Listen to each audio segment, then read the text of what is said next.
ایک شخص ایک وقت میں قرضہ لیتا ہے، اس کو قرضہ مل جاتا ہے، بھائی آپ بھی مجھے قرضہ دے دیں، بھائی آپ بھی قرضہ، ایک ٹائم پہ وہ بینک کرپٹ ہو جاتا ہے، پورے محلے میں مشہور ہو جاتا ہے کہ اب مانگتا ہی ہے، دیندہ نہیں جے واپس، پھر اس کو پیسے ملنے بند ہو جاتے ہیں۔ پاکستان اس تنگ گلی کے اندر گھس چکا تھا جہاں اب نہ عالمی ادارے ہمیں پیسے دینے کے لیے تیار تھے، نہ ہی ہمیں ہمارے ہمسایہ ممالک پیسے دینے کے لیے تیار تھے، اور ہم ایک آرٹیفیشل ماحول کے اندر زندہ تھے۔ میں اس بات کو واضح کرنا چاہتا ہوں کہ آپ حیران ہوں گے کہ پاکستان کے اندر لگ بھگ 5 کروڑ کے قریب بینک اکاؤنٹس تھے، جن میں سے 2.5 کروڑ بے نامی اکاؤنٹ تھے، پتہ ہی کوئی نہیں تھا کہ یہ کن کے ہیں۔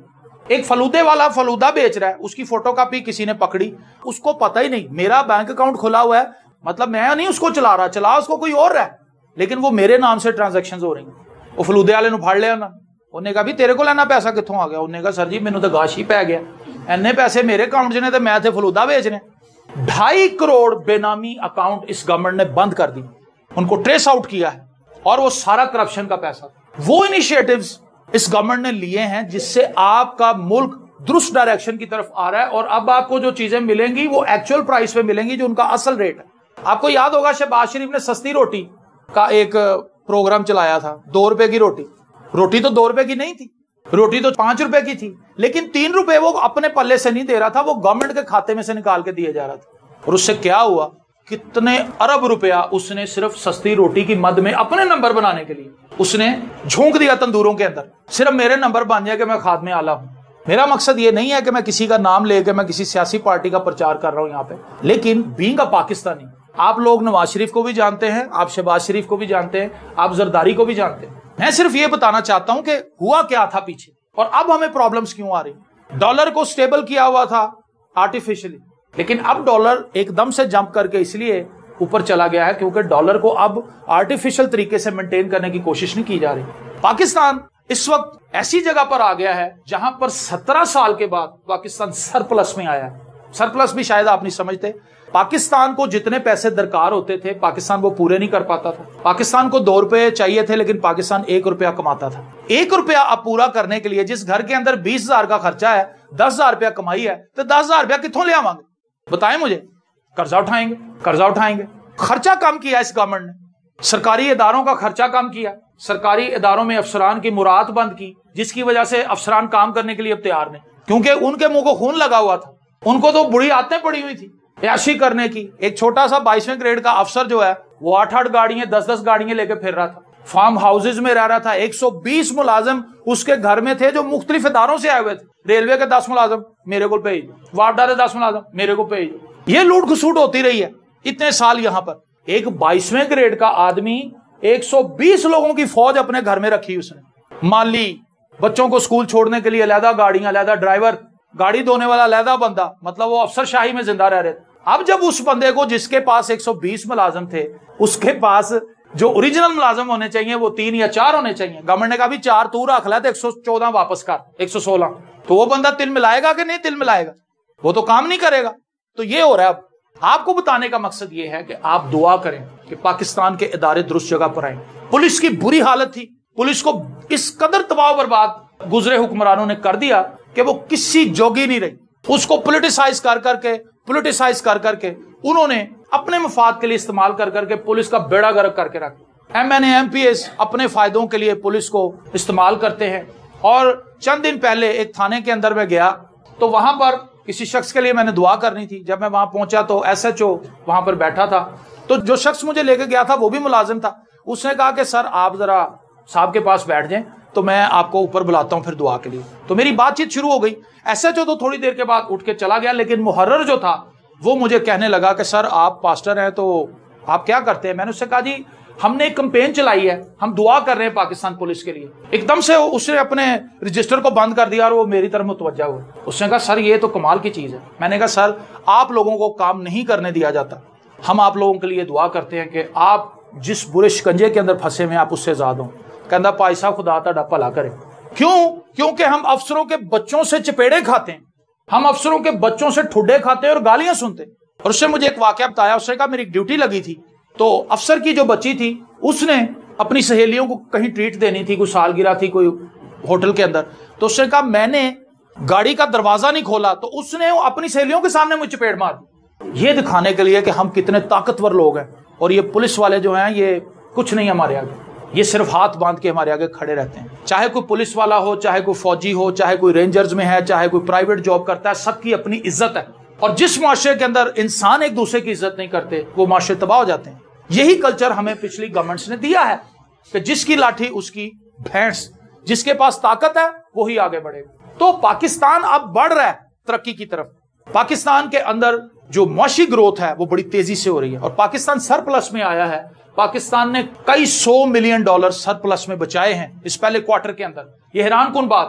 جب آپ کے ملک کے پاس پیسہ ہوگا تو وہ عوام کی فلاح و بہبود کے لیے لگے گا. پاکستان کے اندر بڑے بڑے اس وقت پروگرامز جو ہیں تعمیراتی وہ جاری ہیں. پاکستان میں موٹر سائیکلوں کی خرید و فروخت بڑھ گئی ہے، گاڑیوں کی خرید و فروخت بڑھ گئی ہے، کاروبار بڑھ رہا ہے لوگوں کا. اور پاکستان کے بڑے بڑے علاقے فری زون بن رہے ہیں، ٹیکس فری زون بن رہے ہیں، جس میں سیالکوٹ سب سے بڑا ایک بہت بڑا شہر ہے، اور یہ اس کو فری ٹیکس زون بنایا جا رہا ہے. مطلب جتنے بھی لوگ یہاں پہ آ کے انڈسٹری لگائیں گے وہ ٹیکس نہیں دیں گے. پوری دنیا کے اندر زونز بنائے جاتے ہیں تاکہ وہاں پر لوگوں کو اٹریکٹ کیا جائے کہ وہ آ کر اپنی انویسٹمنٹ کریں. کوئی بھی بیرون ملک کی کمپنی پاکستان میں سیالکوٹ کے اندر آ کے انویسٹمنٹ اس لیے کرے گی کہ جی وہاں پر گورنمنٹ ہمیں فیسیلیٹیٹ کر رہی ہے، ٹیکس کوئی نہیں، آؤ کاروبار کرو. اس سے کیا ہوگا، جب کوئی بیرون ملک سے پیسہ پاکستان میں لگائے گا، انڈسٹری کھڑی کرے گا، تو پاکستان کی عوام کو نوکری ملے گی. پاکستان میں 20 نئے ایسے ٹیکس فری زونز گورنمنٹ بنا رہی ہے، جن میں سے کچھ پہلے بھی چل رہے تھے، 20 نئے ایڈ کیے ہیں. یہ سارا سلسلہ بڑی تیزی سے بڑھ رہا ہے آگے. پاکستان کی ٹرانسپورٹ کا سلسلہ تبدیل ہو رہا ہے، ہم بڑھ رہے ہیں. میں اس کو روحانی ترقی سے جوڑنے کی کوشش کر رہا ہوں کہ کوئی بھی چیز ایزیلی آسانی سے نہیں ہوتی کہ آج آپ نے گھٹنے ٹیک کے 2 منٹ دعا کی تو نالے خدا نے سبحان اللہ آتی. اسٹرگل کرنی پڑتی، خداوند کے ساتھ کنیکٹ ہونے کے لیے اسٹرگل کرنی پڑتی، خداوند کے ساتھ ٹیون ہونے کے لیے وقت لگانا پڑتا ہے، جان مارنی پڑتی. خداوند نے اپنا کام کر دیا ہے، اس نے میرے لیے اور آپ کے لیے اپنا خون بہا دیا ہے. لیکن ہم شاید اتنے سنجیدہ نہیں. جب ہم چھوٹے تھے، انٹینے کا زمانہ تھا، تو آپ کو پتا ہے کچھ چینل صاف نہیں آتے تھے. پھر ایک بچے نے اتنے بھیجی دس جا بھائی، وہ پھر کڑتا بھی سی کہ یار آپ تھلے ویکھی جا رہے ہیں، مینوں اتنے کھلا رہا ہے. ہاں جی آیا ہے، ہاں ٹھیک ہے ٹھیک ہے ٹھیک، چھڑ دے. وہ جی میں تھلے اتر پو یار، پھر جائیں ٹیوننگ ہل جاتی. اس کا مطلب ہے جب تک رائٹ ڈائریکشن میں انٹینا نہیں جائے گا، وہ صحیح سگنل نہیں پکڑے گا، نیچے کلیئر پکچر نہیں جائے گی. اسی طرح سے اگر میں اور آپ رائٹ ڈائریکشن میں نہیں رہیں گے، ہم اسپرچولی سگنل نہیں پکڑیں گے، اور ہم اس برکت کے ساتھ ٹیون نہیں رہیں گے جس میں خدا میں رکھنا چاہتے ہیں. تو ہم روحانی طور پر ترقی اس لیے نہیں کر رہے کہ ہماری ڈائریکشن ٹھیک نہیں ہے. ہم خود دعا کرنے والے لوگ نہیں ہیں، ہم خود کلام پڑھنے والے لوگ نہیں ہیں، ہم خدا کے کلام پر میڈیٹیٹ کرنے والے لوگ نہیں ہیں، ہم دعا کروانے والے لوگ ہیں. دعا کروانے والے لوگ میری نظر میں رانگ ڈائریکشن میں جا رہے ہیں. دعا کروانا بری بات نہیں ہے، آپ دعا کروا سکتے ہیں، لیکن اگر آپ خود ہی دعا نہیں کر رہے تو دوسرے نے دعا نے کی کرنا ہے. اس میں جڑ پکڑتے اور تعمیر ہوتے جاؤ. کئی بار لوگ بڑی جلد بازی کا مظاہرہ کرتے ہیں، مسیح میں آ کر وہ جلدی سے ہی سمجھتے ہیں کہ بس ہم پھیل جائیں. خادم آتے ہیں وہ بڑی غلط فہمی کا شکار ہوتے ہیں. وہ آتے ہی فیس بک پہ تصویریں لگاتے ہیں، واٹس ایپ پہ چیزیں نشر کرنی شروع کرتے ہیں. ہوتا کچھ نہیں. یہ بالکل ایسے ہی ہے کہ آپ کاروبار شروع کریں اور اشتہار بازی پہلے شروع کر دیں، سٹاک سے تھوڑے کو چیز ہی کوئی نہ ہوئے. ایک کسٹمر آپ کا اشتہار دیکھ کے آ جائے کہ سر جی وہ میں رضائیاں لین آیا. تسی کو جی رضائیاں تے کوٹے تو آ رہی ہیں، رضائیاں تے کوٹے تو آ رہی ہیں، تو 2 ہفتے دے بعد سٹاک آئے گا. انہوں نے کہنا اشتہار تو پہلے دے جا رہے ہیں، سٹاک ہے نہیں اور اشتہار پہلے دے رہے ہیں. بے شمار ایسے خادم، ان کے پاس سٹاک کوئی نہیں ہے، نہ کلام ہے، نہ برکت ہے، نہ ان کے پاس کنونسنگ ہے، نہ ان کے پاس کالنگ ہے، لیکن اشتہار بازی کر رہے ہیں. جب لوگ ان کے پاس آتے ہیں مایوس ہو کے چلے جاتے ہیں، کیونکہ خدا نے ان کو نہیں بلایا، وہ خود ساختہ خادم اور پادری ہیں. تعمیر ہوتے جاؤ. میں ایسے بہن بھائیوں سے جو خدمت کرنے کا جذبہ رکھتے ہیں، میں انہیں ڈسکریج نہیں کرنا چاہتا، لیکن میں انہیں پازیٹیولی انکریج کرنا چاہتا ہوں کہ پہلے اپنی جڑیں تو خداوند نے مضبوط کرے. خداوند آپ کو اوپر لے کر آئے گا اس وقت جب وہ دیکھے گا کہ ہاں بھائی اس بندے کے اندر اتنا بوجھ اٹھانے کی کیپیسٹی ہے. جو شہر پہاڑ پر بسا ہے وہ نہیں چھپ سکتا. جلد بازی کا مظاہرہ نہ کریں. بڑے لوگوں کو جلدی ہے جی میں خدمت کرنا چاہنا. بھائی کریں خدمت. پہلی خدمت تو یہی کریں کہ مسیح کے ساتھ شراکت تو بنائیں. خدا نے ہمیں اس لیے بلایا ہے تاکہ ہماری اس کے بیٹے مسیح یسوع کے ساتھ شراکت ہو. دس از آور فرسٹ ڈیوٹی. یہ ہماری پہلی خدمت ہے، یہ ہمارا پہلا کام ہے جو ہم نے کرنا ہے. مسیح کے ساتھ شراکت کے لیے ہم تیار نہیں، لیکن ہم بڑے بڑے مجمعوں میں کلام سنانے کے بڑے خواہش مند ہیں، بڑے خواہش مند ہیں، لیکن پھر ہوتا کچھ نہیں. تھوڑے دنوں کے بعد وہ بندہ فیس بک تے پوسٹر لاڑیاں میں چھڑ دیتا. کتنی کو دیر چلائے گا آرٹیفیشل خدمت. ایٹ دی اینڈ وہ چھوڑ دیتا، کہتا یار میرے کو منہ ہی نہیں لا رہا. کیسے منہ لگائے اس کو کوئی؟ کیونکہ اس پر خدا کا ہاتھ نہیں. جس پر خدا کا ہاتھ ہے لوگ اس کی طرف اٹریکٹ ہوں گے. جس پر خدا کا ہاتھ نہیں وہ لوگوں کو کھچے گا, لوگوں کے پیچھے بھجے گا, لیکن لوگ اگے دوڑیں گے کیونکہ لوگ اس سے فیڈ اپ ہو جائیں گے. لاسٹ نائٹ بھی میں یہ بات بتا رہا تھا, ایسے بے شمار خادم گلیوں محلوں میں پھر رہے ہیں اور چرچز کے اندر بھی موجود ہے, وہ اپنے منہ سے پیسے مانگ رہے ہیں اور وہ لوگوں سے کہتے ہیں کہ باجی دیکھو میں تہاڈے گھر وزٹ کرنا آیا تو تسی ہن مینوں ہدیہ ہی نہیں دے رہے. کہتی ہے لو پائیں باجی صرف 100 روپیہ, پٹرول ایڈا مہنگا ہو گیا جی. مطلب یہ کیا ہے؟ یہ ایک خادم کی زبان ہے. خادم کو مانگت نہیں ہونا چاہیے, خادم کو فقیر نہیں ہوتا. خادم کی ایک اپنی ڈگنیٹی ہے, اس کا ایک اپنا تشخص ہے جو خدا نے اس کو دیا ہے, اور اس کو خدا نے جو ڈیوٹی دی ہے وہ یہ ہے کہ وہ کام کرے, خدمت کرے, پیسوں سے اپنا دھیان ہٹائے, پیسے خداوند اس کو پرووائڈ کرے. آمین. خادم کا کام پیسے مانگنا نہیں. خدا نے ہمیں اس لیے خادم نہیں بنایا کہ ہم لوگوں سے پیسوں کی اپیل کرتے ہیں. خدا نے ہمیں اس لیے چنا ہے تاکہ ہم اس کا کلام سنائیں, اور جب ہم اس کا کلام سنائیں گے تو ڈیفینیٹلی خدا ہماری ضرورتوں کو پورا کرے. آمین. تو خادموں کو بھی تعمیر ہونے کی ضرورت ہے, جڑ پکڑنے کی ضرورت ہے. کلیسیا کو بھی جڑ پکڑنے کی ضرورت ہے. ہم خدا سے برکات پانے کے لیے بڑے جلد باز ہیں. ہم بالکل ایک بچے کی طرح ہیں جس کو یہ پتہ ہی نہیں کہ یہ کھلونا میری ایج کا ہے یا نہیں. بچہ جب کھلونوں کی دکان پہ جاتا ہے انج دیکھتا ہے, ہیلی کاپٹر انج دیکھتا ہے. اب انہوں نے کیا کیا, ڈبوں کے اوپر ایج گروپ لکھ دی, 14+, 6+, 7+, مطلب 7 سال سے جو آگے کے بچے ہیں یہ کھلونا ان کے لیے. ایسا ہی ہے نا. کیوں؟ تاکہ وہ بچہ جو بالکل چھوٹا ہے وہ ایسا ہیلی کاپٹر نہ لے جائے جو اس کے پر چلا کے اپنی آنکھوں میں ہی نہ مار لے. 2 سال کے بچے کو کیا پتا, آپ اس کو ہیلی کاپٹر دیں گے, وہ نیچے سے آن کرے گا, اس کے پر گھومیں گے, بچے کی آنکھ میں لگ سکتے. لیکن ایک بڑا بچہ جو 8 سال کا, 10 سال کا, اس کو پتا ہے کہ جب اس کے پر گھومیں گے تو یہ میری آنکھ میں بھی لگ سکتے ہیں. وہ اپنے آپ کو بچائے گا, وہ احتیاط سے اس کو استعمال کرے گا. کئی بار ہم اسپرچولی ان چیزوں کے لیے امید لگا کر بیٹھے ہوتے ہیں جس کے لیے ہم تیار ہی نہیں ہوتے. خدا ہمیں وہ چیزیں نہیں دے گا جن کے لیے ہم اسپرچولی طور پہ پریپیئر نہیں ہیں. ہمیں تعمیر ہونا ہے, ہم نے جڑ پکڑنی ہے. جو تعلیم ہم نے سنی تھی, جو کلام ہم نے سنا تھا, ہم نے اس پر قائم رہنا ہے. جس طرح ہم نے مسیح خدا کو قبول کیا اسی طرح اس میں چلتے رہو اور اس میں جڑ پکڑتے اور تعمیر ہوتے جاؤ. اور جس طرح تم نے تعلیم پائی اسی طرح ایمان میں مضبوط رہو. آپ کو یہ پتا ہے کہ خداوند نے یہ چیزیں مجھے دینی ہیں, لیکن وہ چیزیں نہیں مل رہی, تو پھر کیا کریں؟ ایمان میں مضبوط رہیں. خداوند ضرور کرے گا, خداوند اپنے وقت پر ایسا کرے گا. ہم اسپرچولی طور پر میچور نہیں ہیں, امیچور ہیں. امیچورٹی ہمارے اندر ہے, بچوں کا سر وہی ہے ہمارا. اور بہت سے لوگ پھر فیڈ اپ ہو کے چرچ ہی آنا چھوڑ دیتے, بابوں کے پاس واپس چلے جاتے. بابے انہیں 2 ہاتھوں سے لوٹتے ہیں. پادریوں کو نہیں لوٹنا چاہیے. یہ سمجھ لیں کہ بابا کی کہندا ہے مرغے لیا, بکرے لیا, 7000 روپیہ دے, میں چلا کرنا, میں فلانیاں چیزاں لے, بادام لے, بادام ساڑنے, مہنگی مہنگی چیزیں. تیرا مسئلہ بڑا ٹائٹ ہے, تیرے تے کام بڑا ہیوی ہویا ہے, زعفران ساڑنا پینا. زعفران اتنا مہنگا, یہاں تو آپ لے آیا تو یا پھر مینوں ہی پیسے دے دے, میں لے آواں گا.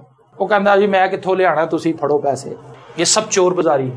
اور ہم کیوں پھنستے ہیں اس ٹریپ میں؟ کیونکہ ہم جلد باز ہیں, ہمارا یقین نہیں ہے, ہمارا ایمان نہیں ہے. وہ کہتا ہے کہ تم ایمان میں مضبوط رہو. ہمارا ایمان کمزور پڑ جاتا ہے. یار دعا سے تو کچھ نہیں ہو رہا, پادری دی دعا نال بھی کچھ نہیں ہویا, میرا خیال ہے بابا ہی نہیں بھائی, بابا ہی. بابے کے پاس پہنچ گئے, بابے نے پیسے جو تھے وہ بھی لوٹ لیے بابے نے, اور پھر بدروواں لے کے چرچ آ گئے. پائی صاحب پاس ایک دعا کرنے والے کو لے گئے سن, دعا ہی وہ کردا ہے. میں کہا بیٹا وہ دعا نہیں کردا جے کو تو گئے. بدروواں پھر چرچ میں نکلوانے آتے ہیں. کام سیدھے انہیں لگتا ہے شیطان کر دے گا, شیطان کے چیلے کر دیں گے. جب بگڑ جائے گا, بگڑیا ہے کیس خدا کو لین دے. ہوتا ہے نا ایسے چرچ میں, کہندا نہیں باجی تو اپنا کیس بگاڑ لے, ہن کام خراب ہے. ہاسپٹل بھی نہیں ہاتھ ڈالتے. پھر بگڑے ہوئے کیس پادریوں کے پاس آتے ہیں, چرچ میں آتے ہیں. یہ کیا ہے؟ یہ ہماری حماقت ہے. ہم جلد بازی سے پھنس جاتے ہیں ٹریپ کے اندر. تو وہ کہتا ہے ایمان میں مضبوط رہو اور خوب شکر گزاری کیا کرو. روحانی طور پر بڑھنے میں آپ کو ٹائم لگے گا. یہ ایک سلو پروسیس ہے. خداوند ہمارے رویوں کو بدلنا چاہتا ہے. یہ روحانی ترقی کی ایک بہت بڑی ضمانت ہے. اب غصہ کنٹرول کے اندر آ گیا, اس کا مطلب ہے یو آر اسپرچولی گروئنگ, آپ بڑھ رہے ہیں.